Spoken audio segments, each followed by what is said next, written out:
Hi, I'm Dan Ward. I'm the author of FIRE, How Fast, Inexpensive, Restrained, and Elegant Methods Ignite Innovation, and I'll be your guide for this course. The fundamental question we're going to take a look at in this course is, why do so many projects, particularly government projects, cost more, take longer, and do less than promised?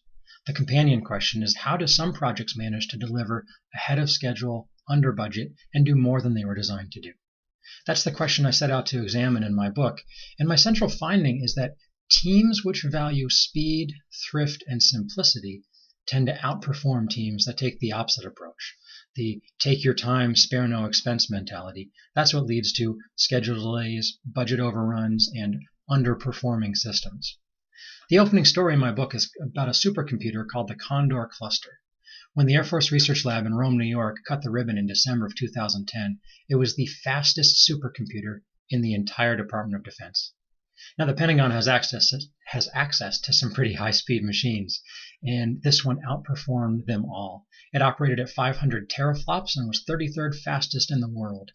You don't need to know what a teraflop is to know that's a lot of teraflops. It was built for 1/10 the cost of a comparable supercomputer, and it used 1/10 the electricity. So not only was it inexpensive to own, it was inexpensive to operate.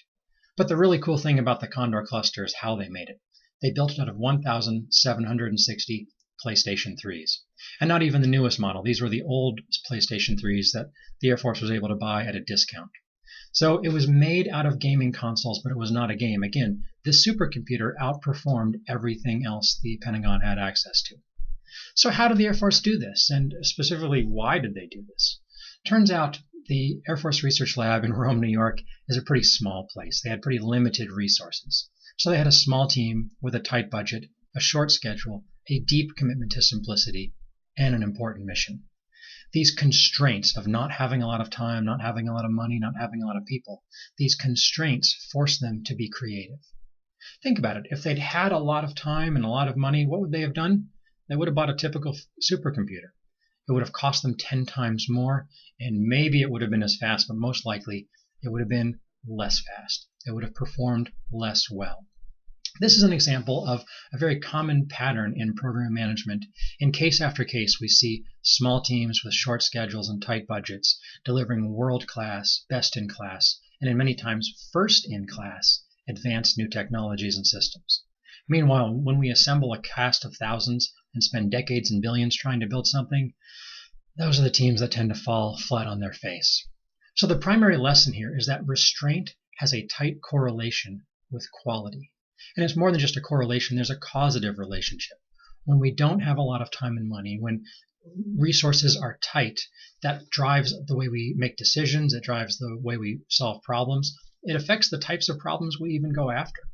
And there's, again, a causative relationship between constraints and creativity and between constraints and quality. This is an example of a heuristic, a rule of thumb, or a guideline that we can use to shape our decision making and our problem solving.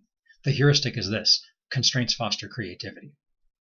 Throughout this course and throughout my book, we'll take a heuristic-based approach rather than a rule-based approach.